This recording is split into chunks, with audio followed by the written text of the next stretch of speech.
All right, fundamental theorem of calculus part 2 is a little bit different than part 1. We're still talking about integrals, and I'm going to set up an integral here. I'm going to say we have the integral of some function, we'll call it f. But this integral is going to be different. The bounds, instead of being from a to b, where they're both numbers, it's going to go from like a to x.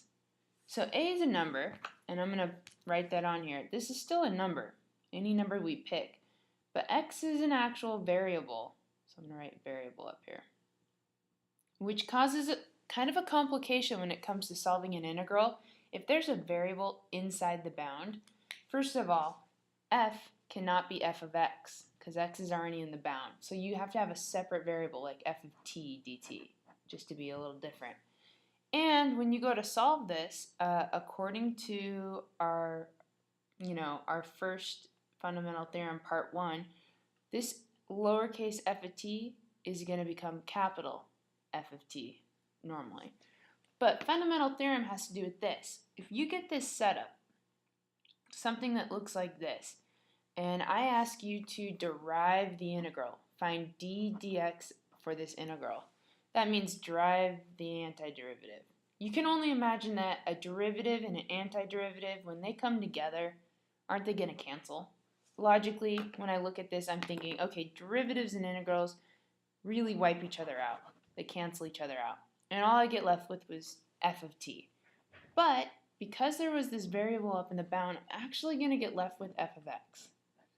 It's going to switch to the variable. If this had been a y up here, then it would have been f of y. Or the letter, z, f of z. X is just a little more common. And that's part 2 of the theorem. The reason all of this works is kind of interesting. Think about that d dx that was in front.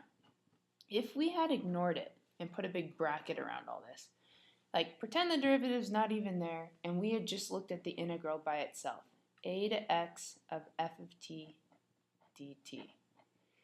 We know how to solve this integral. We know that lowercase f, if you antiderive it, turns into capital F of t, and we would put this little bracket from a to x on there.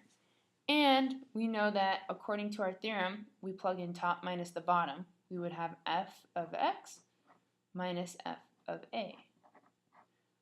That would be our answer to this integral. But don't forget, out in front here, we had d dx, the derivative. So in front of this, we have a d dx, and in front of the last piece, we have a d dx. We just kept ignoring it. And d dx means derive. So our job is to derive each of these pieces. Okay, well, capital F, if you derive it, turns into lowercase f of x. That's what it is when you derive it. Capital F of a, well, first of all, a is a number. So if you have a number plugged into a function, this whole thing's just a number, it's a constant. So the derivative of any number is always 0.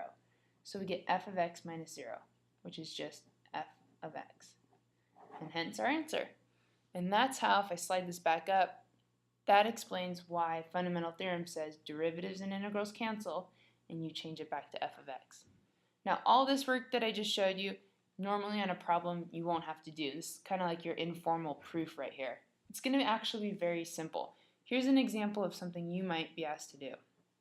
You'll get some problem with an integral, and it will have bounds, and it'll have some number like, let's say 3 to x. And I make up some equation here like sine cubed of 4t dt. And you'll be asked to derive this integral, d dx.